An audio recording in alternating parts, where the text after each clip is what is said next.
কোনো এক জঙ্গলে ছোট্ট এক বাসায় বাস করত এক নেকড়ে। তার বাসাটা ছিল খুবই নোংরা, নড়বড়ে আর পুরনো, দেখে মনে হতো যে কোনো সময় ভেঙে পড়বে। একদিন এক বিশাল দেহী হাতি নেকড়ের বাসার সামনে দিয়ে যাচ্ছিল। হঠাৎ করে সেই বাসার সঙ্গে হাতির লেজের ধাক্কা লাগলো। সামান্য ধাক্কা, তাতেই হুড়মুড় করে বাসাটা ভেঙে পড়ে গেল। কি হলো? হাতি বুঝতে পারলো সর্বনাশ, নেকড়ের কি হবে। প্রিয় বন্ধু, ক্ষমা করো আমায়, আমি ইচ্ছা করে এমনটি করিনি।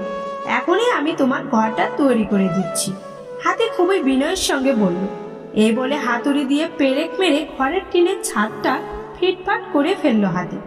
আগের চেয়ে অনেক বেশি সুন্দর হলো এখনকার ঘরের ছাদটা। নেকড়ে তখন লোভ হলো।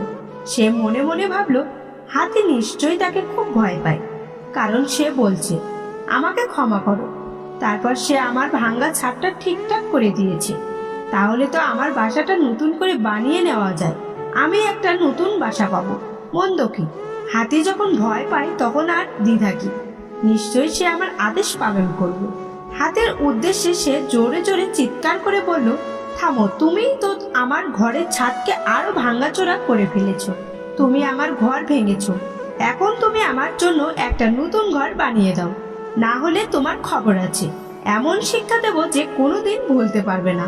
হাতি এই উচ্চ বাক্য শুনে কোনো মন্তব্য করলো না। সে খুব ঠান্ডা মাথায় তার শক্ত সুর দিয়ে নেকড়েকে পেঁচিয়ে ধরল, কোনো কথা বলার সুযোগ দিল না।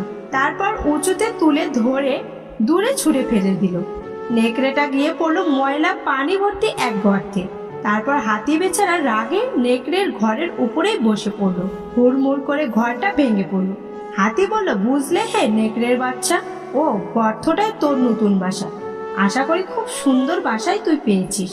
তারপর হাতি চলে গেল বলে নেকড়ের ধীরে ধীরে জ্ঞান ফিরল। সে কিছুই ভেবে উঠতে পারছে না, কেন এমন হলো। হাতি বা হঠাৎ ক্ষিপ্ত হয়ে উঠলো কেন? প্রথমে মনে হলো সে আমাকে খুব ভয় পেয়েছে, আমার কাছে ক্ষমা পর্যন্ত চাইলো।